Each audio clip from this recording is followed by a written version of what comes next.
जब बुद्धि कोई तर्क ना करे, किसी विचार का या विचार से कोई धारणा ना बनाए या उस धारणा से किसी भी तरह का कुछ निर्माण ना करे, तो उस अवस्था में बुद्धि स्वयं संकल्प विहीन हो जाता है। बुद्धि का ना होने की अवस्था उपलब्ध होता है। तो बुद्धि तत्व भी जब संकल्प विहीन होता है तो उसमें भी किसी भी तरह का कोई आकार नहीं रहता, वह भी शून्य हो जाता है। तो बुद्धि भी अपने मूल स्वरूप में शून्य ही है। क्योंकि बुद्धि से यदि आप छीन लो, विषय छीन लो, तो तर्क कैसे करेगा? उसे किसी भी तरह का विषय या ऑब्जेक्ट बोल लो या दृश्य बोल लो, मत दो। स्वप्न में भी मत दो, जागरण में भी मत दो। तो कहाँ है बुद्धि? फिर आप बुद्धि नहीं देख पाओगे। तो बुद्धि भी स्वतः अपने मूल स्वरूप में शून्य हो जाता है। तो संकल्प विहीन बुद्धि बौद्धिक शून्यता को उपलब्ध होता है। एक आपने मन देखा, दूसरा आपने बुद्धि को भी देखा। दोनों एक ही है। मन बुद्धि दोनों एक ही है, लेकिन ये अवस्था के साथ प्रेरणा के कारण, काल ब्रह्म की प्रेरणा के कारण इनका फंक्शन बदल जाता है। बुद्धि को महत तत्व नाम से जाना जाता है। तो महत तत्व से ही अहंकार तत्व का आना होता है और अहंकार से मनस तत्व का।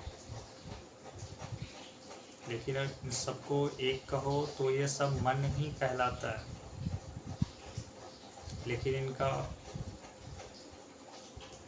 उनके कारण, धर्म के कारण अलग नाम दिया गया, अवस्था भी इसका अलग है। इसीलिए इसे वर्गीकरण करके जाना जाता है।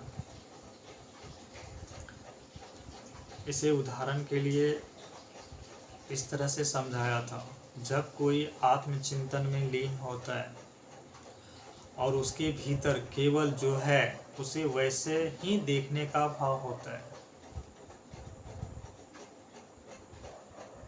जब कोई मनुष्य आत्मचिंतन में लीन होता है और वह उसके भीतर केवल जो है उसे वैसे ही देखने का भाव होता है, बिना उसे सही गलत कहे।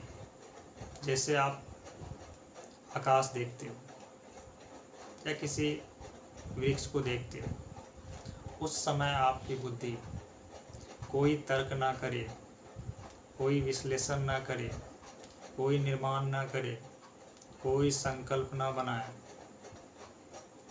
तो आप क्या देखोगे? बुद्धि वही है और सामने का जो विषय है, ऑब्जेक्ट है, वो जैसा का वैसा ही प्रतीत होगा।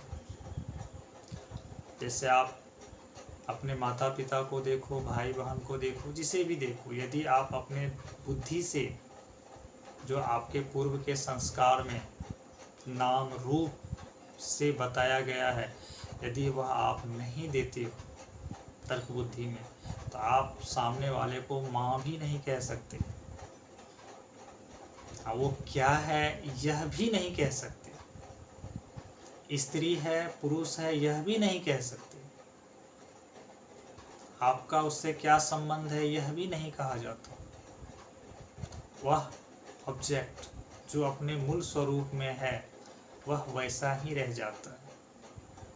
तो हमारा बुद्धि से यह डिसाइड होता है कि वह कौन है, हमारा संबंध क्या है। अन्यथा यदि बुद्धि तर्क ना करे, वह अपने पुराने धारणाओं को ना लाए, तो कुछ भी नहीं कहा जा सकता। उस अवस्था में जो जैसा है वह वैसा ही रह जाता है। आपका बुद्धि सिर्फ जानने वाला रहता है। फिर इसे मैंने तीसरा शून्यता में कहा, जिसको मैंने आध्यात्मिक शून्यता कहा। प्रथम आपने मानसिक, दूसरा बौद्धिक, तीसरा आध्यात्मिक शून्यता। इसमें मैंने दिया ज्ञान व विज्ञान का लोप होना।